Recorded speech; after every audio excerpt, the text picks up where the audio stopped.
الحمد لله الذي فرض علينا الجمعة لنكون من الذاكرين. فقال تعالى: يا أيها الذين آمنوا إذا نودي للصلاة من يوم الجمعة فاسعوا إلى ذكر الله. الآية. فنشهد أن لا إله إلا الله وحده لا شريك له، ونشهد أن سيدنا محمدا عبده ورسوله الذي لا نبي بعده. اللهم فصل وسلم وبارك على هذا النبي الكريم الرسول الأمين نبينا وسيدنا محمد وعلى آله وصحبه وذرياته وأمته إلى يوم الدين. أما بعد، فيا عباد الله أحباب الله وأحباب رسوله صلى الله عليه وسلم، أوصي نفسي وإياكم بتقوى الله فقد فاز المتقون، فلا تموتن إلا وأنتم مسلمون. فقال تعالى مذكرا بذلك: يا أيها الذين آمنوا اتقوا الله حق تقاته ولا تموتن إلا وأنتم مسلمون. Hadirin jamaah Jumat rahimani wa rahimakumullah. Mengawali khutbah ini, khatib ingin mengajak kita semua untuk meningkatkan takwa dan syukur kita kepada Allah Subhanahu wa ta'ala. Alhamdulillah, di antara sekian hamba Allah yang berkehidupan sampai detik ini, kita bersyukur karena kita yang masih memiliki iman sampai detik ini. Alhamdulillah, di antara sekian hamba Allah yang menyatakan beriman sampai detik ini, kita bersyukur mendapatkan bimbingan dari Allah untuk membuktikan keberimanan itu dengan menunaikan salat Jumat berjamaah. Itulah sebabnya ayat di surah Al-Jumu'ah tentang ibadah ini dibuka panggilannya dengan panggilan iman. Ya ayyuhalladzina amanu idza nudiya lis-salati min yaumil jumu'ati fas'au ila dzikrillah. Hai seluruh yang telah menyatakan beriman kepada Allah, buktikan keberimananmu kepada Allah, ditunjukkan bila datang seruan untuk mengingat Allah menunaikan ibadah Jumat itu, fungsikanlah imanmu untuk menerima seruan itu dan bergegas mempersiapkan diri mengingat Allah Subhanahu wa ta'ala. Semoga Jumat ini dijadikan oleh Allah Subhanahu wa ta'ala sebagai Jumat terbaik dari sekian Jumat yang pernah kita tunaikan. Hadirin, terkait dengan Jumat, selain di dalam Al-Quran terdapat hadis-hadis Nabi sallallahu alaihi wasallam yang menunjukkan keistimewaan tentang Jumat ini, bukan sekedar menunjuk pada makna harinya, namanya, namun juga amalan-amalan yang menyertai hari Jumat ini dan dampak serta hikmahnya dalam kehidupan kita. Di antara amalan yang istimewa, yang hikmah amalan itu dapat memberikan cahaya setiap pekan bagi kehidupan setiap umat Islam, tersebut dalam satu hadis Nabi sallallahu alaihi wasallam, didokumentasikan oleh Imam Al-Hakim An-Naisaburi dalam kitabnya nomor hadis 3392, tersambung sanadnya pada sahabat mulia Abu Sa'id Al-Khudri radhiyallahu ta'ala anhu dari Nabi sallallahu alaihi wasallam qala haddatsana qala Rasulullah sallallahu alaihi wasallam man qara'a suratal kahfi fi yaumil jumu'ati adaa'a lahu minan nuri bainal jum'ataini. Nabi sallallahu alaihi wasallam pernah menyampaikan satu amalan terkait dengan Jumat. Man qara'a, siapapun yang membaca. Man ismun mausulun yadullu 'alal fardiyatil 'ammiyah. Kata sambung konjungsi menunjuk pada subjek, terkadang objek. Jadi ketika kita ditunjuk oleh Nabi sebagai objek, tapi diangkat status kita menjadi subjek untuk mengerjakan satu amalan. Apa amalannya ya Rasulullah? Qara'a surat Al-Kahfi fi yaumil jumu'ati.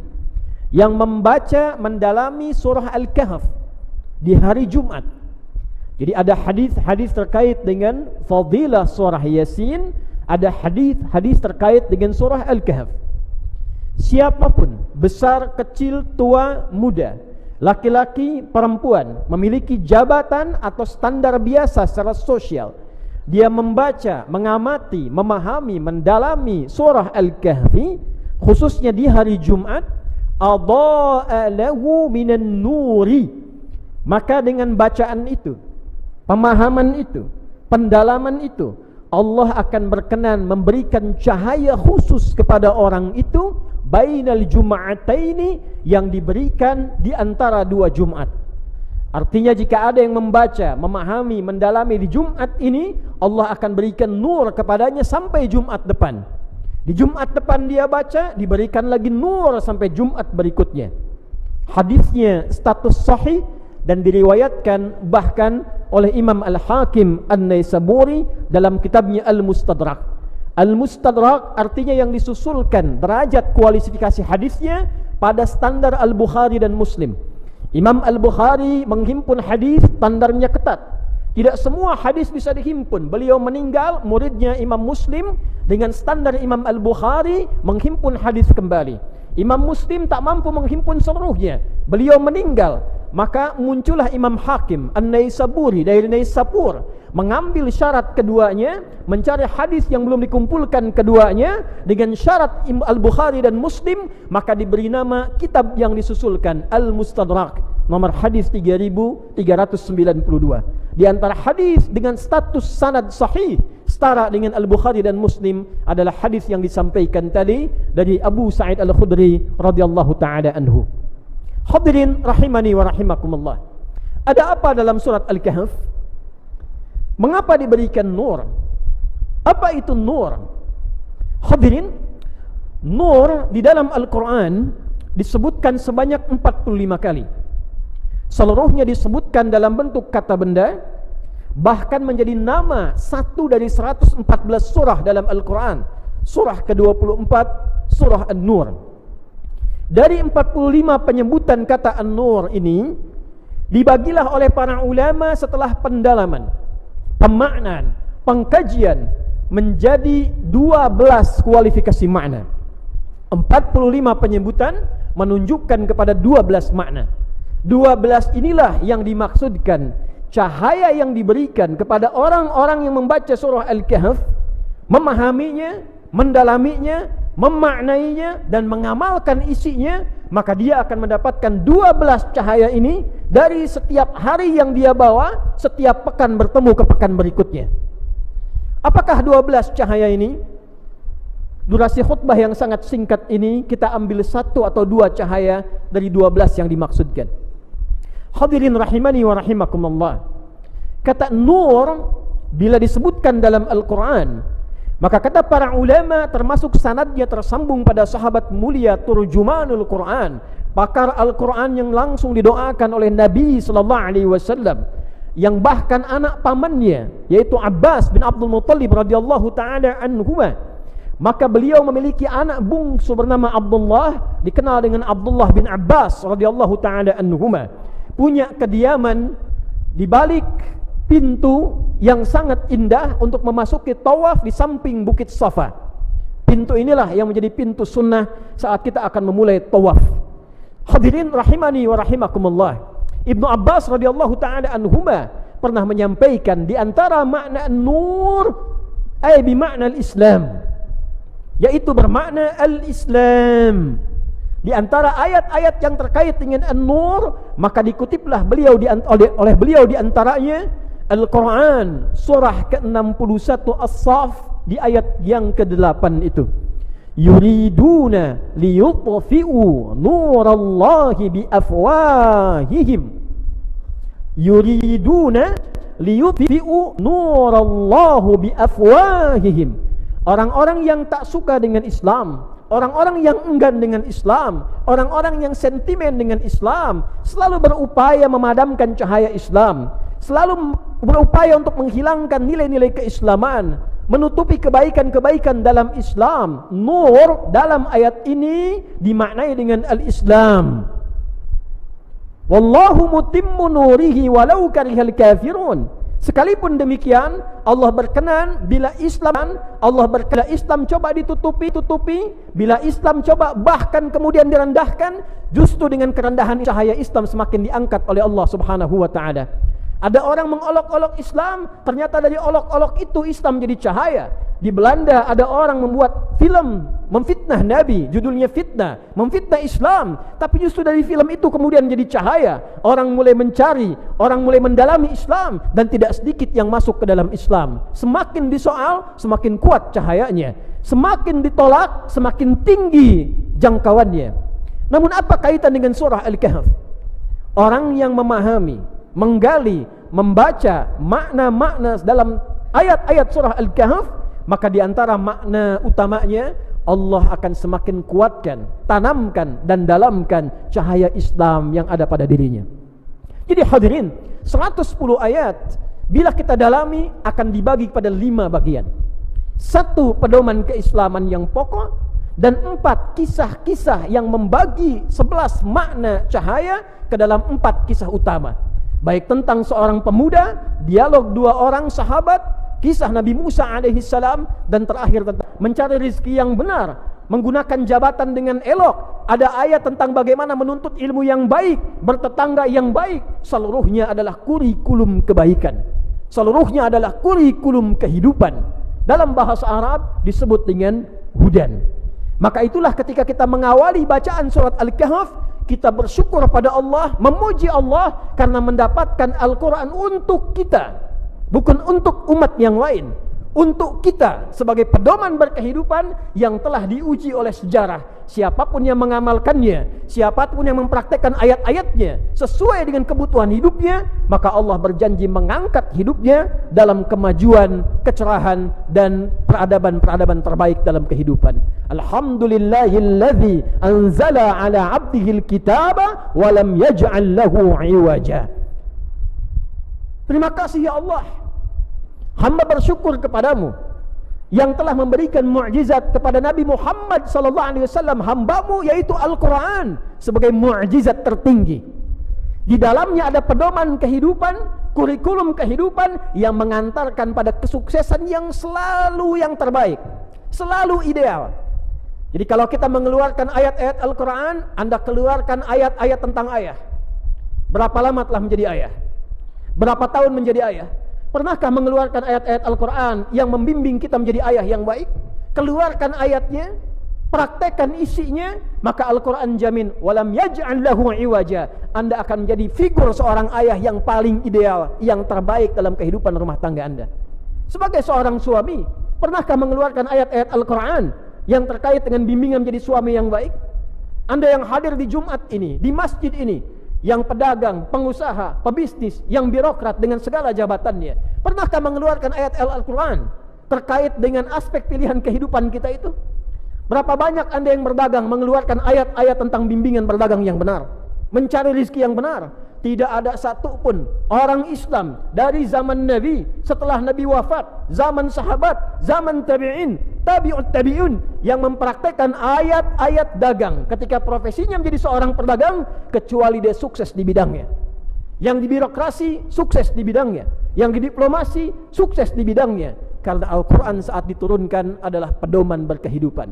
Pertanyaan dasarnya, dari sepekan kita berkehidupan, berapa banyak kurikulum hidup ini sebagai muslim yang kita baca dan kita amalkan dalam kehidupan?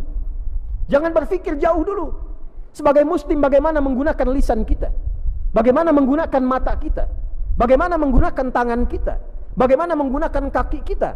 Hanya orang Islam yang punya kitab dalam Qur'annya, yang membimbing pemeluknya, yang membimbing orang Islamnya bagaimana menggunakan tubuhnya dalam kehidupan. Ketika kita mengatakan lisan, apa fungsinya? Orang yang tidak kenal Quran hanya akan mengatakan lisan fungsinya untuk berbicara, mulut fungsinya untuk berbicara. Silahkan kita lihat lagi ayatnya. Bahkan Quran bukan hanya mengajarkan pada kita fungsi lisan untuk berbicara, tapi membimbing bagaimana cara lisan itu mesti berbicara. Ya ayyuhalladzina amanu la yaskhar qaumin qaum la yaghtab ba'dukum ba'dha. Hai orang-orang Islam yang telah beriman, sepanjang kaum muslim, maka gunakan keislamanmu, gunakan imanmu untuk membimbing lisanmu, hanya berkata yang baik-baik saja. Jangan cela orang dengan lisanmu, jangan rendahkan orang dengan lisanmu, jangan bikin hoax dengan tulisanmu. Man kana yu'minu billahi wal yaumil akhir falyakul khairan aw liyasmut. Siapa yang merasa beriman pada Allah, yang merasa muslim akan dihisab di hari kiamat, maka jaga fungsi lisannya, katakan yang baik, tak mampu dia diam sebagai muslim. Jadi ketika kita membaca surat Al-Kahf, menemukan hidayah pertama sebagai muslim, maka surat ini memberikan cahaya sepanjang kita mau mengamalkan isinya. Dari sekian Anda, saya, kita yang membaca surat Al-Kahfi dalam Jumat ini, malamnya Yasin, siangnya Al-Kahfi, siapa yang menjadikan Quran dari hasil bacaannya di Al-Kahfi itu sebagai cahaya kehidupannya? Adakah di lisannya cahaya? Adakah di matanya cahaya? Adakah di tangannya cahaya? Adakah di kakinya cahaya? Jika benar-benar ada cahaya, tak mungkin kakinya melangkah ke tempat maksiat, tak mungkin kata-katanya keluar kata-kata maksiat, tak mungkin berdusta, tak mungkin berbohong, tak mungkin korupsi, tak mungkin dan tak mungkin berbuat maksiat. Nuran bainal jum'ataini. Satu ayat saja diamalkan isinya, menjadi muslim yang sejati dan kembali mendapatkan hidayah Allah sebagai muslim yang sesungguhnya. Nur bainal jum'ataini. Hadirin rahimani wa rahimakumullah. Yang kedua sekaligus penutup khutbah ini, dari 12 cahaya yang disampaikan di dalam ayat-ayat Al-Quran, jika disebutkan nur dalam Al-Quran, maka ia juga bisa berarti al-iman. Yang pertama al-Islam, yang kedua al-iman. Lalu para ulama mengutip contoh Al-Baqarah ayat 257, ketika Allah subhanahu wa ta'ala berfirman, Allahu waliyul ladzina amanu yukhrijuhum minadh dhulumati ilan nur walladzina kafaru awliya'uhumut taghut yukhrijunahum minan nuri iladh dhulumat ulaika ashabun nari hum fiha khalidun. Orang-orang beriman itu, orang-orang Islam yang yakin dengan Allah, yakin akan dihisab, maka Allah yang menjadi pelindung hidupnya, Allah yang menjadi walinya, Allah yang membimbing hidupnya. Yukhrijuhum minadh-dhulumati ilan nur. Dan dengan perlindungan Allah itu, dengan penjagaan Allah itu, ia akan selalu dibebaskan dari kegelapan berkehidupan menuju cahaya, nur. Nur. Jadi standar hidup orang beriman itu, standar hidup orang Islam itu, kalau benar-benar dia membangun hubungan yang dekat dengan Allah, dia punya Tuhan Allah, dia punya pelindung Allah, standar hidupnya kata Al-Quran selalu terbebas dari kegelapan di hidup.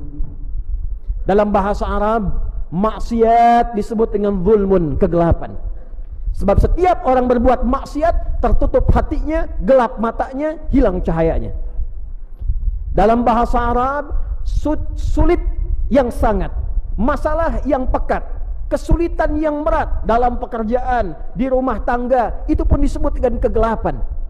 Karena itu ketika Anda memiliki kesulitan yang pekat, punya masalah keuangan yang pekat, makan tidak enak, jalan serasa gelap, walaupun terang terasa gelap, zulumat.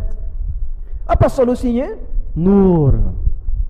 Nur di sini kata para ulama diartikan dengan iman. Jadi sesungguhnya orang-orang yang selalu menguatkan imannya, orang-orang yang membangun kedekatan dengan Allah lebih, sebagai pejabat dekat dengan Allah, sebagai kiai ustaz dekat dengan Allah, sebagai pedagang dekat dengan Allah, pengusaha dekat dengan Allah, petani dekat dengan Allah. Apa janji Allah? Semakin dekat dengan Allah, semakin lekat dengan Allah, dibebaskan dari kegelapan-kegelapan hidup yang dialami. Jalan mendekat kepada Allah dalam bahasa Al-Quran disebut dengan takwa. Maka turun ayat-ayat takwa, diingatkan dalam khutbah Jumat, bukan sekedar formalitas, tingkatkan takwa, amalkan perintah Allah, jauhi larangannya. Tidak, saudara. Di dalam takwa ada solusi. Wa may yattaqillaha yaj'al lahu makhraja wa yarzuqhu min haitsu la yahtasib. Siapa yang mampu membangun hubungan lebih dekat dengan Allah, takwanya meningkat, maka kompensasi yang Allah berikan kepadanya dilepaskan dari seluruh kesulitan kehidupan dan diberikan rezeki bahkan dari sisi yang tidak dia duga. Wattaqullaha la'allakum tuflihun. Semakin dekat hubunganmu dengan Allah, semakin mudah kebahagiaanmu diraih. Wattaqullaha wa yu'allimukumullah. Semakin dekat hubunganmu dengan Allah, semakin ditambah pengetahuanmu. Jadi takwa meningkatkan pengetahuan, takwa mendatangkan kebahagiaan, takwa menghadirkan solusi, takwa bahkan mengirimkan rizki dari sisi yang tidak kita duga. Bagaimana cara meningkatkan takwa itu? Iman yang diperkuat. Itulah sebabnya kenapa setiap kali kita temukan kalimat takwa dalam Al-Quran, kita temukan pula kalimat iman yang mengiringinya. Ya ayyuhalladzina amanu, iman. Kutiba alaikumus syiyam amalan kama kutiba alal ladzina min qablikum la'allakum tattaqun. Dzalikal kitabu la raiba fi hudal lil muttaqin. Setelah itu wal alladzina yu'minun, iman, takwa, iman, takwa. Kita singkat imtak, iman dan takwa. Kenapa penting meningkatkan iman? Supaya takwa lahir. Kenapa takwa itu penting untuk lahir? Supaya mudah hidupnya, dapat solusi, meningkat derajatnya, sukses dan bahagia dalam kehidupannya. Di surat Al-Kahf ditunjukkanlah kepada kita persoalan-persoalan kehidupan yang kadang butuh penguatan iman. Tidak selesai hanya dengan ilmu, tidak selesai hanya dengan kedudukan. Jadi jika Anda seorang pejabat, menterikah, sekjenkah, dirjenkah, atau jabatan-jabatan utamakah, sedang punya masalah, tak selesai dengan kedudukan Anda, tak selesai dengan kepintaran Anda, tak selesai dengan pengaruh Anda, coba dicek, barangkali ada bagian iman yang perlu dioptimalkan untuk menyelesaikan masalah kehidupan itu. Jika di rumah tangga belum cukup menyelesaikan masalah Anda dengan istri di rumah, harta sudah banyak, kedudukan tinggi, tapi masalah nggak selesai-selesai, coba dicek, mungkin bukan kurang tinggi kedudukannya, bukan kurang banyak hartanya, kurang meningkat takwanya, hubungan dengan Allahnya kurang.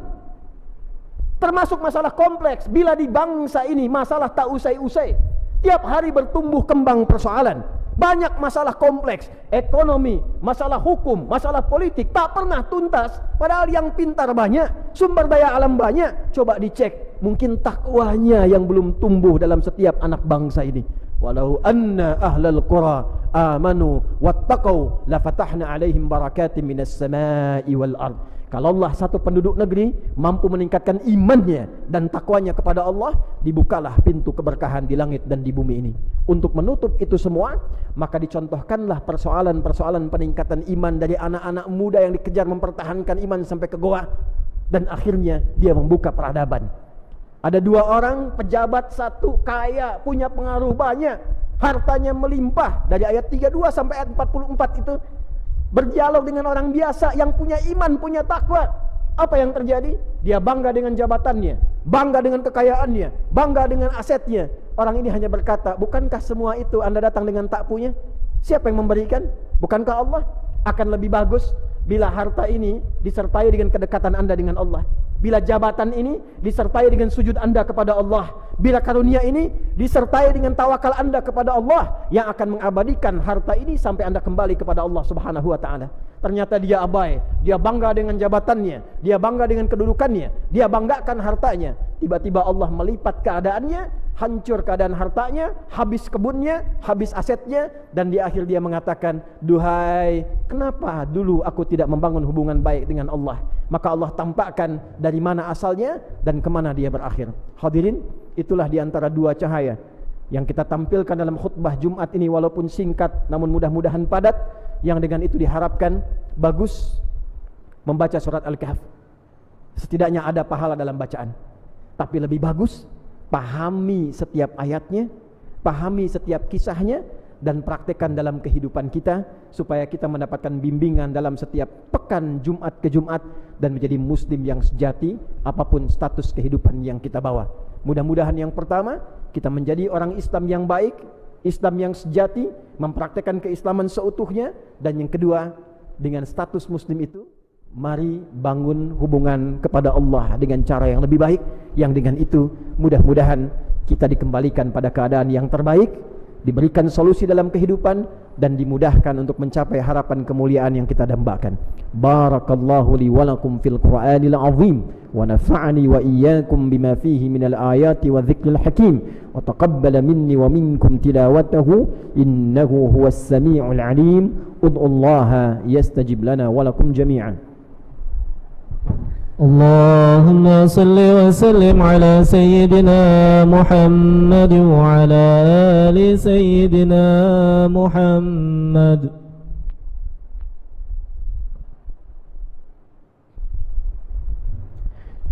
Alhamdulillah wassalatu wassalamu ala rasulillah sayyidina wa nabiyyina Muhammad ibn Abdullah wa ala alihi wa sahbihi wa man walah. نشهد أن لا إله إلا الله وحده لا شريك له ونشهد أن محمدا عبده ورسوله الذي لا نبي بعده.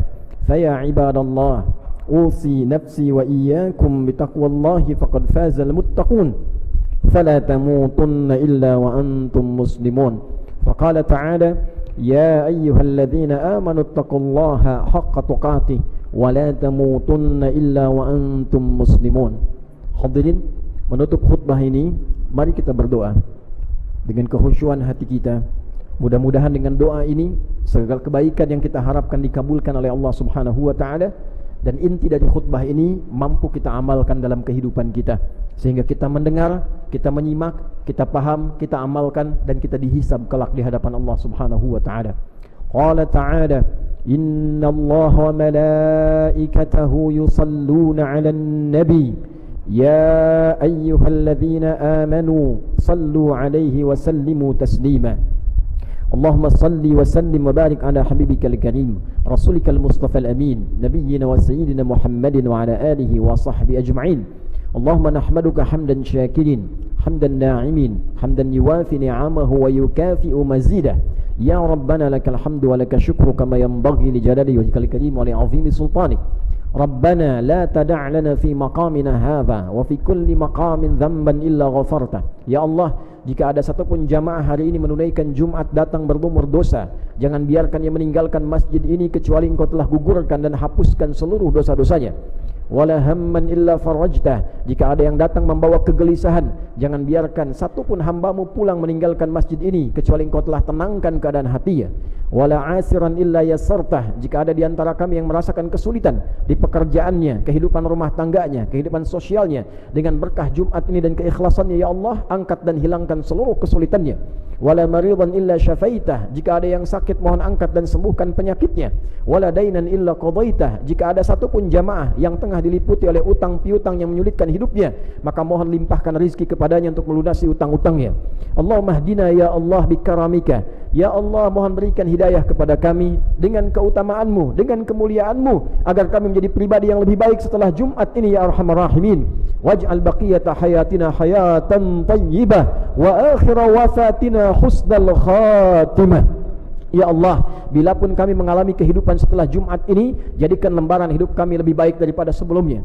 Dan bila pun kami mesti wafat di Jumat ini, jadikan akhir hidup kami husnul khatimah. Tawaffana muslimin biqaulina la ilaha illallah Muhammadur Rasulullah wa qaulika ya ayyatuhan nafsul mutmainnah irji'i ila rabbika radiyatan maradiyah wadkhuli fi ibadi wadkhuli jannati. Ya Allah, ringankan lisan kami dalam sakaratul maut kami untuk mengucap kalimat la ilaha illallah Muhammadur Rasulullah. Dan mohon jawab ya Allah kalimat kami dengan kalammu. Hei jiwa-jiwa yang tenang, cepat pulang kepadaku. Aku rida dengan amalmu, engkau pun akan rida dengan pemberianku. Jadi bagian hambaku, aku siapkan surga untukmu. Allahumma hfadna wa hfad biladana an Tunisia waj'alha baldatan tayyibatan wa anta tardaha wajma wahid su'abaha wajannibha minat tafraqati ya arhamar rahimin. Ya Allah, mohon jaga negeri kami Indonesia yang kami cintai ini. Jadikan Indonesia negeri yang makmur, yang Engkau ridai, yang jauh dari maksiat. Satukan rakyatnya, jauhkan dari perpecahan ya arhamar rahimin. Wahdi umara'aha wa wuzara'aha wa kullu man fiha minal mas'uliyah ya Allah liyahtadu ila ridaq liyakhaffifu hisabahum yaumal qiyamah. Ya Allah, berikan hidayah Berikan hidayah kepada para pemimpin bangsa ini di setiap level kepemimpinan, yang tinggi sampai dengan yang rendah, para pemimpinnya, para menterinya, para seluruh orang-orang yang diberikan amanah kepada mereka. Berikan hidayah untuk memberikan kebijakan yang adil, yang akan meringankan hisab mereka di hari kiamat ya arhamar rahimin. Allahumma ihfadh ulama'aha waj'alhum mukhlasin lakad-din. Ya Allah, mohon jaga para ulama kami, sihatkan mereka dan berikan hidayah pada mereka untuk berdakwah dengan ikhlas, menyatukan umat, menjauhkan dari perpecahan. Allahumma ya khairan nasirin, Allahumma ansur ikhwatana fi Palestin, fi Gaza. Allahumma ya Allah khaffif hisabana yawmal qiyamati an da'fina fi nusrati ikhwanina fi Gaza. Ya Allah, anugerahkan pertolonganmu ya Allah darimu saja kepada saudara-saudari kami di Palestina, di Gaza khususnya ya arhamar rahimin. Dan mohon ringankan hisab kami di hari kiamat karena kelemahan kami ya Allah dalam membantu saudara-saudari kami di Palestina. Allahumma barik hadzal makan wa hadzal masjid wa hadza wa man fihi ya arhamar rahimin. Ya Allah, mohon berkahi masjid ini, berkahi tempat ini, berkahi setiap tempat yang ada di tempat ini, dan siapapun yang menginisiasi, mengembangkan, bertugas di tempat ini, kementerian ini, dan jauhkan segala bentuk perbuatan maksiat yang tidak Engkau ridhoi yang berada di tempat ini ya arhamar rahimin. Rabbana atina fid dunya hasanah wa fil akhirati hasanah wa qina adzaban nar. Wa sallallahu ala sayyidina Muhammad wa ala alihi wa sahbihi ajma'in. Wa akhiru da'wana alhamdulillahi rabbil alamin.